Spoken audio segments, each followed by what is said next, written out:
یار آدمی ہو گئی کہ حضرت مدینہ شریف کے کمرے میں جا کے بیٹھے تو ہزاروں کا مجمع زیارت کرنے پہنچ جائے.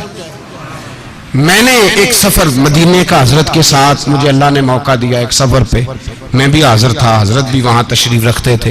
میں نے دیکھا ہے ہم حضرت کی ویل چیئر کو لے کے جب غلام نکلتے تھے تو چاروں جانب سے عربی بھی دوڑ دوڑ کے آتے تھے, چاروں جانب سے پوچھتے تھے ان کا نام کیا ہے. ان کا لائق مجھے بھی کھڑا کر کے کہنے لگا شیخ کا نام کیا ہے, اور میں نے کہا تو کھول کے زیارت کر لے, تیرے لیے زیارت ہی کافی ہے. نام بھی ہم ان کا اتنی جلدی نہیں بتاتے, تیرے لیے زیارت ہی بڑی کافی ہے. یہ کوئی معمولی بات ہے سب کو بتاتے جائے؟ میرے حضرت کو یہ عظمت, یہ شان, یہ مرتبہ, یہ مقام اللہ نے دیا. میں نے کہا اللہ اپنے ولیوں کو روب دیتا ہے. کچھ عرصہ پہلے ایک ڈاکٹر صاحب ہیں, MBBS ڈاکٹر ہیں ہندوستان کے, حضرت صاحب کے مرید ہیں, میرے پیر بھائی ہیں. وہ کہتے ہیں میں حضرت صاحب کے ساتھ حج کرنے گیا,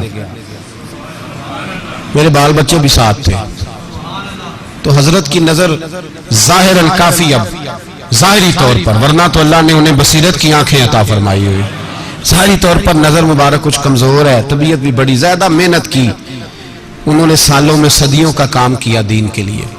میرے جیسے کئی انہوں نے ایسے نوکر تیار کیے جو کئی تھوڑی تھوڑی بیٹھ کے دین کی نوکری کر رہے ہیں, کئی, اور ان میں سے سب سے نکما میں ہوں. باقی جتنے بھی آپ کو حضرت کے غلام ملیں گے وہ بڑے بڑے ملیں گے, ایک حقیقت بیان کر رہا ہوں, بڑے بڑے ملیں گے, بڑے بڑے. اور ہماری یہ خوبی ہے کہ چلو ہمارا نام تو آتا ہے نا ان کے غلاموں میں, اور یہ اعزاز ہے. کسی کو فتویٰ دینا ہو تو ضرور دے, پر ہم تو جب مریں گے تو کفن پہ بھی ان کا نام لکھا کے مریں گے. ضرور دے کسی کو فتویٰ دینا ہے تو اعتراض نہیں. حضرت بڑے, وہ ڈاکٹر صاحب کہتے ہیں میں ساتھ گیا حضرت کے, تو بڑی بھیڑ تھی, حضرت کو ویل چیئر پہ تھے, کمزوری تھی. تو حضرت اللہ تبارک و تعالیٰ نے شان عطا فرمائی ہے کہ سعودی گورنمنٹ نے تحریراً گزارش کی تھی کہ ہم چاہتے ہیں آپ آ کے خانہ کعبہ کو غسل دیں, آپ غسل دیں, تحریری گزارش کی تھی.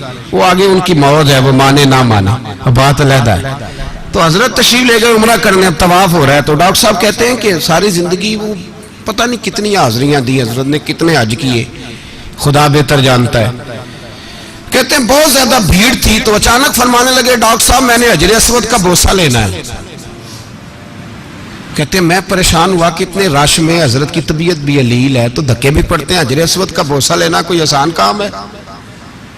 کہنے لگے یہ جو پھیرا ہے نا طواف کا, یہ آخری ہے تو اب میں نے بوسہ لینا ہے. کہتے ہیں میں سامنے لے گیا ان کو حجر اسود کے, جیسے ہی حضرت حجر اسود کے سامنے پہنچے انہوں نے اینک اتاری, اور اینک اتار کے جیسے ہی وہ کھڑے ہوئے جتنا مجمع تھا وہ سارا آدھا ادھر ادھر ہٹ گیا, اور ایک شخص بھی حجر اسود کے سامنے موجود نہیں رہا, ایک شخص بھی. کہتے ہیں 2 پولیس والے دوڑے آئے, انہوں نے حضرت کو ساتھ کھڑے ہوئے, حضرت نے اپنی مرضی سے بوسے لیے, اور بوسے لے کے دوبارہ جب ویل چیئر پہ ہوئے تو رش دوبارہ سے شروع ہو گیا.